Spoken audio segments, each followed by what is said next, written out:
23 फरवरी 2016 को ढाणीपाल के मिंटू गुजर का शव मिला था। पिछले काफी समय से चल रहा है, महीनों महीने हो चुके हैं कि जो अपराधी हैं, बदमाश हैं, उनको परेड कराई जाए, उनको पब्लिक के जनता के बीच में ले जाया जाए, वो वाला स्थान जहां पे उन्होंने अपराध किया था वहां तक ले जाया जाए और उसका एक संदेश हो लोगों के बीच में। लेकिन अब जो मैं आपको बता रहा था कि जिसमें उसकी परेड की गई, दलजीत सिहाग को जो लाया गया हांसी में, उन सब में बताया गया कि 50, 55, 60 केस दलजीत सिहाग पर है। और दलजीत सिहाग का कोई फेसबुक पेज या सोशल मीडिया पेज चला करता था। इस वीडियो में आगे बढ़ने से पहले आपको बहुत धन्यवाद कि आप हमारे वीडियोस को लाइक करते हैं, शेयर करते हैं, पसंद करते हैं, अपने कमेंट्स देते हैं। इसके साथ ही आपसे हमने पहले भी कई बार एक रिक्वेस्ट की है, जिस पर आपका हमें साथ भी मिलता है। साइड में दिए हुए QR कोड को आप स्कैन करके हमें आप आर्थिक सहयोग भी कर सकते हैं, क्योंकि किसी भी संस्था को चलाने के लिए आर्थिक सहयोग बहुत जरूरी है और ये हमें आप लगातार करते हैं, इसके लिए धन्यवाद। इसके साथ ही जो साथी हमें 4 अंकों में सहयोग करते हैं, हम उनके नाम अपने स्क्रीन पर भी प्रकाशित किया करेंगे। ये कुछ वो नाम हैं जिन्होंने पिछले दिनों में हमें आर्थिक सहयोग भेजा। दोस्तों नमस्कार, मैं संजय मग्गू और मौजूद हैं देश रोजाना के डिजिटल मीडिया मंच पर। आपसे बात करने चला हूं हरियाणा की एक ऐसी व्यवस्था की, खासकर हरियाणा पुलिसिंग की है, जिसे सराहा तो खूब जा रहा है, लेकिन इसके साथ ही खासकर पुलिस को देखना यह भी है कि कहीं इससे कोई कंट्रोवर्सी ना बने।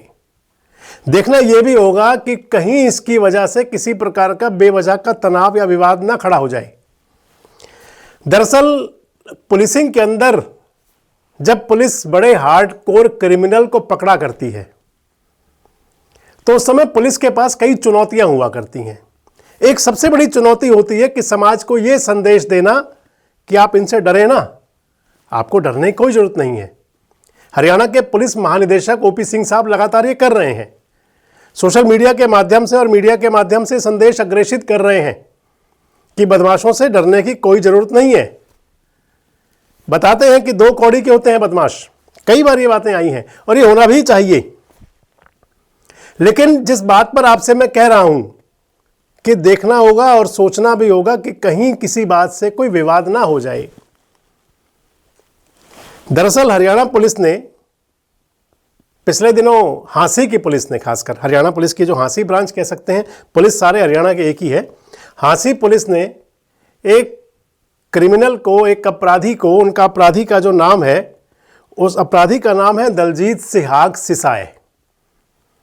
सिसाए गांव है, बहुत बड़ा गांव है, हिसार क्षेत्र में ही आता है, हिसार जिले में, और हरियाणा का बड़े गांवों में शामिल है। जो सिसाए गांव के दलजीत सिहाग है, दलजीत सजा याफ्ता मुजरिम है, मर्डर के एक केस में, हत्या के एक आरोप में।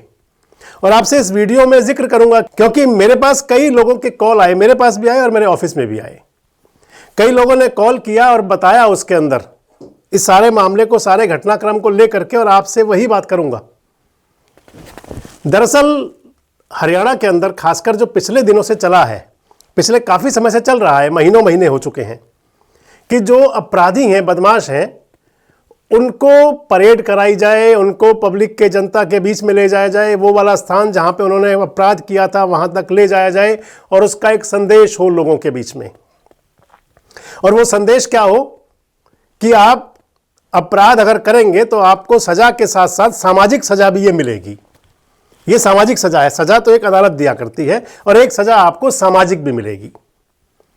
इसके कुछ मायने भी होते हैं। पिछला समय था कि जब पुलिस खासकर अपराधियों को उनका सिर मूंड करके, उनके सिर पे अलग अलग प्रकार से बाल काट करके या उनको छत्तर परेड करा करके उनके हाथों में हथकड़ियाँ, पैरों में बेड़ियाँ और डाल करके ले जाया करती थी, उसका संदेश हुआ करता था। उसके बाद एक समय आया कि मानवाधिकार आयोग और तमाम बातें, क्योंकि सभी के अपने अधिकार तो सभी के हैं, राइट सभी के हैं, मानवाधिकार सभी के लिए हैं।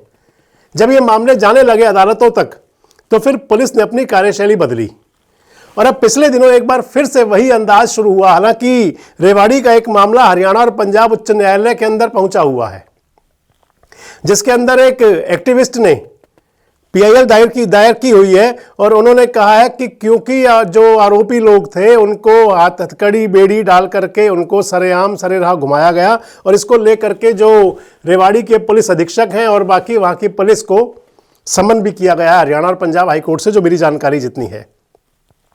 लेकिन इसके बावजूद भी एक हद तक इस सारी कार्रवाई को उचित ठहराया जाएगा, ठहराया जा सकता है, ठहराया जा सकता है। और सबसे बड़ा मकसद होता है कि जनता के मन में अपराधियों के प्रति खौफ कम हो। लेकिन यह जरूर देखना होगा कि इन सब के बीच में जो मैंने आपको बताया हिसार वाली हांसी वाली घटना, और जो मैंने आपको बताया कि कई लोगों के टेलीफोनिक कॉल, और इसके अलावा आप सोशल मीडिया में देखें तो भरे हुए हैं पेज, फेसबुक, इंस्टाग्राम, ट्विटर पर आपको कई ऐसी पोस्ट मिल जाएंगी और संबंधित हैं दलजीत को लेकर के, और उसमें कहीं पुलिस की कार्यशैली पर क्वेश्चन मार्क लगाया जा रहा है, सवालिया निशान लग रहे हैं। मैं आपको यह भी बताता चलूं, आपको पूरी बात बताऊंगा विस्तार से इस वीडियो के अंदर कि आखिर दलजीत सिहाग का मामला है क्या, और वो भी बताऊंगा कि झज्जर की जेल में बंद दलजीत सिहाग को किस मामले में लेके जाया गया था प्रोडक्शन रिमांड पर, कितना पुराना मामला था जिसके अंदर वो परेड हुई थी। दलजीत सिहाग जनवरी 2016, आपको ध्यान होगा वो समय हरियाणा के अंदर उस समय जाट आंदोलन की सुगबुगाहट शुरू हुई थी। 2016 में मनोहर पार्ट 1 की सरकार थी। 23 फरवरी 2016 को हांसी हिसार, ये खासकर जो जाट आरक्षण आंदोलन वाली जो भभक थी, ये हरियाणा के जींद, हिसार, सिरसा, भिवानी, फतेहाबाद इन जिलों में ज़्यादा चली थी। रोहतक, झज्जर इन जिलों में इसकी जो लपटें थी वो ज़्यादा फैली थी। और उस समय यानी कि 23 फरवरी 2016 जो मैं आपको बता रहा था, हांसी का गांव है ढाणीपाल, वहां पर एक युवक है मिंटू गुर्जर का शव मिला था।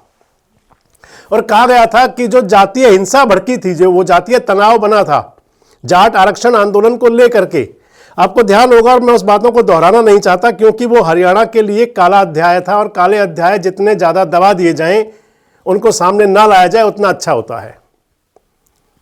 उस आंदोलन के दौरान में जो आंदोलन था जाट आरक्षण आंदोलन का, क्योंकि जब भी कभी आंदोलन होते हैं तो जो बैड एलिमेंट्स होते हैं, असामाजिक तत्व होते हैं, वो भी कहीं जरूर बीच में एंट्री मार लेते हैं अपनी, और उसके अंदर फिर सूबे की, कौम की, पाल की, खाप की, सब की कहीं ना कहीं उन पर कालिक के समान बन जाता है। वो इसलिए मैंने कहा कि काले अध्याय को ज़्यादा पलटना नहीं चाहिए, उनको ज़्यादा खोलना नहीं चाहिए। तो वो दौर था 23 फरवरी 2016 को ढाणीपाल के मिंटू गुर्जर का शव मिला था, और कुछ दिन बाद पुलिस ने गिरफ्तारियां की थी। आपको ध्यान होगा वो दौर, सेना भी लगी थी, सब कुछ हुआ था। जब गिरफ्तारियां हुई थी तो उन गिरफ्तारियों के अंदर ही दलजीत सिहाग भी गिरफ्तार हुआ था, और उसके साथ में कुछ और लोग भी गिरफ्तार हुए थे। मैं एक सोशल मीडिया पर एक खबर पढ़ रहा था एनबीटी की, जिसमें था कि दलजीत सिहाग और उसके साथ 3 लोगों को, मिंटू गुर्जर केस में दलजीत सिहाग और 3 और लोगों को सजा हुई थी, उम्र कैद की सजा। डीआर चालिया साहब की एडिशनल डिस्ट्रिक्ट जज थे उस समय झज्जर में, उनकी कोर्ट के अंदर एक केस चला था, और डीआर चालिया की अदालत ने मिंटू गुर्जर की हत्या के मामले में, मिंटू गुर्जर की जो मौत हुई थी उस मामले में दलजीत सिहाग सिसाया और उसके साथ में 2 और लोगों को उम्र कैद की सजा दी थी। 3-4 एफआईआर और भी थी जिनको कि कैंसिल किया गया था। तो दलजीत सिहाग को इस मामले में 30 जनवरी 2019 यानी कि लगभग 3 साल का ट्रायल चलने के बाद में उम्र कैद की सजा हुई थी, और तब से अब तक वो उम्र कैद की सजा काट रहा है। बीच में 2-4 बार पैरोल जो कैदियों को, अपराधियों को मिलती है, वो मिलती रही होगी जरूर। दलजीत सिहाग के मामले में जो अपील डली हुई है हाई कोर्ट में, वो पेंडिंग है अभी। इसी मामले में सजा के विरोध में अपील की गई है, और वो अपील अभी हाई कोर्ट के अंदर पेंडिंग चल रही है। क्या फैसला होगा ये समय बताएगा, जब उसका फैसला जब भी कभी आएगा। हरियाणा पुलिस ने जो परेड की, अभी हाल ही में 2 दिन पहले का इंसिडेंट है, और उसकी बाकायदा बड़े बड़े प्रेस ब्रीफ जारी हुए थे सोशल मीडिया पर, मीडिया की वेबसाइट्स पर, सब पर खबरें चली कि गैंगस्टर को पुलिस ने उसी स्थान पर हांसी में घुमाया। लेकिन इसके पीछे घटनाक्रम और था, उसको लेकर के हरियाणा के पुलिस महानिदेशक बता भी रहे थे। ये जो दलजीत सिहाग है, ये दलजीत सिहाग का फेसबुक पर पेज चलता था, और दलजीत सिहाग के जो फॉलोवर हैं सो कॉल्ड, उनका कहना है कि दलजीत सिहाग जब पैरोल पर आया करता था तो अच्छे काम किया करता था। अच्छे काम मसलन पेड़ लगाना, ब्लड डोनेशन कैंप लगाना, या फिर स्वास्थ्य जांच शिविर लगाना, इस तरह की बातें जो दलजीत सिहाग के फॉलोवर हैं मैं कुछ सोशल मीडिया की पोस्ट भी देख रहा था और कुछ लोगों ने जो मुझे फ़ोन किया, मैं वो भी आपको बता रहा हूँ कि इस प्रकार का चल रहा था। बता रहे थे लोग कि ऐसा कुछ किया करता था। अगर कोई व्यक्ति ऐसा कर रहा है तो उसको आप मान सकते हैं कि उसके अंदर बदलाव है। अगर समाज के लिए कोई अच्छा काम कर रहा है, देखिए उसने मर्डर किया दलजीत सिहाग ने, और उसको मर्डर की सज़ा मिली, जो अदालत ने सज़ा दी, और उस सज़ा को वो भुगत रहा है जिसके लिए वो जेल में है। अब बताया जाता है कि दलजीत सिहाग पर 55-60 केस, हालांकि कोई डिटेल तो नहीं दी। मैंने कोशिश की थी झांसी के पुलिस अधीक्षक से, अमित यशवर्धन साहब से बातचीत करने की, उनको टेलीफोन किया, उनके पास सरकारी नंबर मिला होता है उस नंबर पर भी, और जो उनका लैंडलाइन नंबर है, दोनों जगह प्रयास किया, लेकिन नॉट रिप्लाई था, कहीं से जवाब मिला नहीं। जब जवाब नहीं मिला तो फिर उनका पक्ष तो हम आपको बता नहीं सकते, लेकिन ये जरूर है जो सोशल मीडिया की खबरें थी उन सब में बताया गया कि 50, 55, 60 केस दलजीत सिहाग पर हैं। और दलजीत सिहाग का कोई फेसबुक पेज या सोशल मीडिया पेज चला करता था। ये हरियाणा के डीजीपी साहब भी बता रहे थे पिछले दिनों एक प्रेस रिलीज के अंदर भी, और उनकी बाइट भी हम आपको सुनवा देते हैं। बता रहे थे कि 5,000 रुपया दे करके महीना किसी को, कोई जींद का युवक था जिस पर FIR हुई और उसको बेल भी मिली। आजकल PR का काम कह सकते हैं इसको। पॉलिटिशियन हो, गैंगस्टर्स हो, क्रिमिनल्स हो, या किसी को समाज में आगे बढ़ने का कोई इच्छा मादा हो, या जो नए उभरते हुए नेता हो, इसके साथ साथ ही तमाम ब्यूरोक्रेट्स भी, पुलिस भी, सभी अपने लिए PR एजेंसीज भी हायर करती है। PR के लिए स्पेशल लोग भी रखे जाते हैं। तो दलजीत सिहाग का भी शायद ये लड़का जो बताया जा रहा है वो PR होगा। बताया गया कि 5,000 रुपये महीना लेकर के उसको सोशल मीडिया पेज को वो अपडेट करता था, उस पर तमाम सारी उसकी एक्टिविटीज़ जो हुआ करती थी डालता था। और बताया जाता कि 1 नवंबर का इंसिडेंट है जिसको लेकर के पुलिस को लगा कि कुछ गलत हो रहा है, और पुलिस को अगर कहीं कुछ गलत लगता है तो पुलिस एक्शन लिया करती है, इसमें भी कोई बड़ी बात नहीं है। लेकिन अब जो मैं आपको बता रहा था कि जिसमें उसकी परेड की गई, दलजीत सिहाग को जो लाया गया झांसी में, मैं एक सोशल मीडिया की खबर पढ़ रहा था एक वेबसाइट की, और उस पर वीडियो भी थी जिसमें बताया जा रहा था कि जो 2016 का मर्डर हुआ था उसी स्थान पर लाकर के परेड की गई। अब हालांकि पुलिस ने यह नहीं बताया कि किस मामले में पुलिस ने उसकी परेड कराई। एक दिन के प्रोडक्शन रिमांड पर लेकर के आई थी झज्जर से पुलिस झांसी की, और झांसी की पुलिस ने ला करके शायद कोई और भी FIR हो, लेकिन कुछ भी क्लियर नहीं है, स्पष्ट नहीं है कि कौन सा गैंग चला रहा था दलजीत सिहाग। जो 55-60 FIR है, वो कितनी FIR पर अभी इन्वेस्टिगेशन चल रही है, कितनी FIR डिस्पोज ऑफ हो चुकी हैं, कितनी FIR ऐसी हैं कि जिसमें उसको सजा हुई है, कितनी FIR ऐसी हैं जो अंडर ट्रायल हैं। अगर किसी के बारे में जानकारी दी जा रही है तो पूरी तस्दीक से और बड़ी विस्तृत जानकारी दी जानी चाहिए, क्योंकि इस मसले को लेकर के एक समाज विशेष वर्ग के लोग कहीं गुस्सा जता रहे हैं अपना, और जब कहीं इस प्रकार की आहट हो तो फिर सावधान होना बहुत जरूरी है, सावधानी बरतनी बहुत जरूरी है।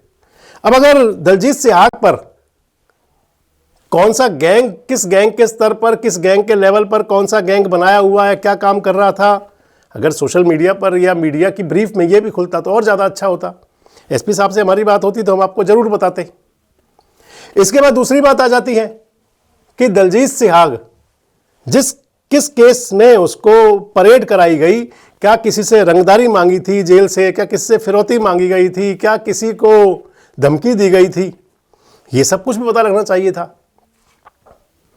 अगर किसी पर पुराना केस आप देख रहे हैं, 2016 का मर्डर का केस जिसमें उसको सजा हो चुकी है, तो अदालत उसको उस केस की सजा दे चुकी, और लगता नहीं है कि फिर उसके बाद में किसी और सजा की जरूरत है, क्योंकि हमारा संविधान, हमारा कानून कहता है, कानून के दायरे में रहकर हम सब काम करते हैं।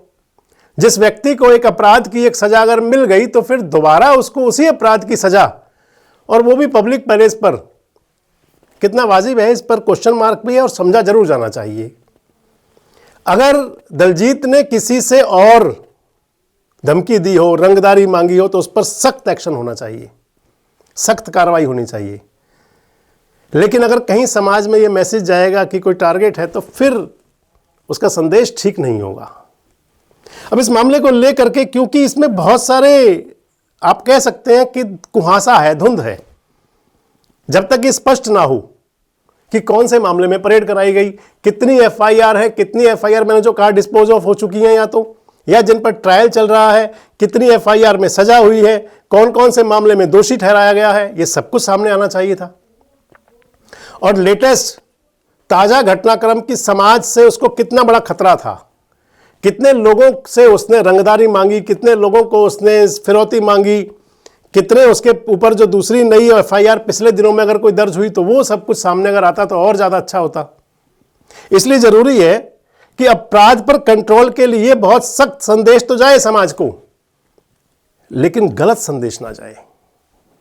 सख्त संदेश जहां जनता के मन के बीच में खौफ कम करेगा बदमाशों का, लेकिन अगर वही गलत संदेश गया तो फिर समाज के अंदर उसका जो मैसेज होगा वो दूसरा भी जा सकता है। इस सबको रोका जाना चाहिए। इंतजार करेंगे हम भी, अगर कुछ पता चला, आपको नई अपडेट हुई तो जरूर बताएंगे। आप क्या समझते हैं कि क्या इन सब मामलों के अंदर कितनी गंभीरता से काम लिया जाना चाहिए? कमेंट्स बॉक्स में जरूर बताएं। जुड़े रहें हमारे साथ, देखते रहें देश रोजाना। हमारे साथ जुड़े रहने के लिए सब्सक्राइब करें देश रोजाना के YouTube चैनल को और नई वीडियो की नोटिफिकेशन पाने के लिए बेल आइकन जरूर दबाएं। अगर आप ये वीडियो Facebook या Instagram पर देख रहे हैं तो पेज को लाइक और फॉलो जरूर करें और ज्यादा से ज्यादा शेयर करें।